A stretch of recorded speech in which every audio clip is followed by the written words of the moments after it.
Hello to Emmanuel Shachov. Hello, hello. The hostages, Israel, Gaza. What is the last update and what is your prediction towards the coming weeks and months? I'm afraid to say it, but I think the hostages are lost. I think all of them. I think all of them. I think I don't think the Prime Minister of Israel is going to go through with this. He will find endless reasons why not to. Mainly because he doesn't want to finish the war in Gaza before he has destroyed Hamas totally, which is something which is quite impossible. Total victory, the initiative is not going to happen? It's not going to happen. It's not going to happen. And so I'm afraid that the hostages are lost. I hope I'm wrong. But as we can see over time, we just heard yesterday, day before yesterday, 2 more hostages were declared murdered, and this is going to continue until it's all over. So basically, your prediction is that Israel is going to abandon them.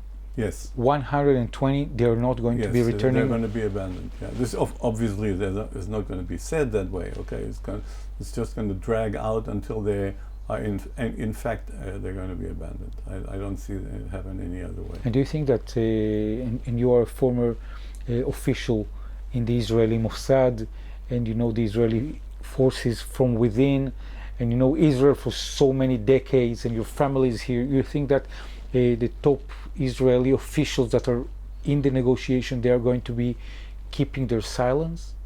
No, they're going to talk. They're going to speak up. Some of them are going to speak up. Some of them may even resign in protest. But it'll pass. It'll pass. It'll pass. Because the Israeli people are not strong enough to fight back there. Well, we are strong enough, but I think the situation is so bad that people are depressed and they're not willing. They're not capable of getting the energy which is needed to make the change that is needed. So Israel is basically still stuck? Completely. We're completely stuck, and right now there's no way out with this government. Because the future of Israel, according to your understanding, needs that the hostages are going to be returning alive from the tunnels of Hamas? The first step is the release of the hostages, which will release a lot of energy and will give a positive impact. It will basically stop the war in Gaza, which is critical, because without stopping the war in Gaza, there will not be a stop of the war in the north. Without stopping the war in the north and in Gaza, the continuation of the war with the Houthim and other areas will not be possible. So this is a critical point, and I think the Prime Minister has identified it as such, and that's why he's not going through with it, because he knows that if this whole thing starts to end, the end of the war, if end of the hostilities, his job is going to be on the line, and he doesn't want that. Because he thinks that ending the war is ending his position as the Israeli Prime Minister? Yes, ending the war basically will result in a commission of inquiry, will result in elections, and so on and so forth. So he doesn't want that. Do you think that the Israeli people basically understood the deep message of the October 7th massacre? They understood what really should be the deep understanding of what happened? No, they didn't. No, we didn't. We keep being in denial. We look at what happened as an attack by the Palestinians, as a massacre, as a terrible event, as something that should have prevented, but not as something which was part of the struggle of the Palestinians for freedom and self-determination, and therefore we're not even contemplating peace talks as a result of what happened. The word peace is not mentioned. The word peace is not mentioned. There's just peace is not an option. Okay, there's just no option on the table that involves the word peace. And how and why, according to Israeli or Jewish values, being light unto the nations, understanding what is the goal of the Jewish and people in Israel for so many years, why do you think that this deep understanding that Palestinians are also people, that they should be part of mankind, and Hamas should be punished by what he did, but not all the Palestinians. Why do you think that these values are vanished? I think I don't think the values have vanished, but they've been subdued systematically over many years by lots of propaganda, lots of brainwashing. The social media, a lot of brainwashing, very poor leadership, and basically making positions that have humanitarian values illegitimate. Okay. So what do you think is the main message that should be reflected towards Israelis after October 7th war? What Israelis didn't or are still not understanding in the picture? That we have to resolve the conflict with the Palestinians, otherwise we're going to lose our legitimacy as a Jewish state. Okay, it's clear that the decision that has been taken in The Hague last Friday undermines the legitimacy of the Jewish state if it continues the occupation. And as far as I can tell, there's no Zionist party at this time which has said that we have to stop the occupation. Okay, the occupation is not mentioned, almost not mentioned by anybody. The only party that could talk about that is Labor, and that also has been very reticent.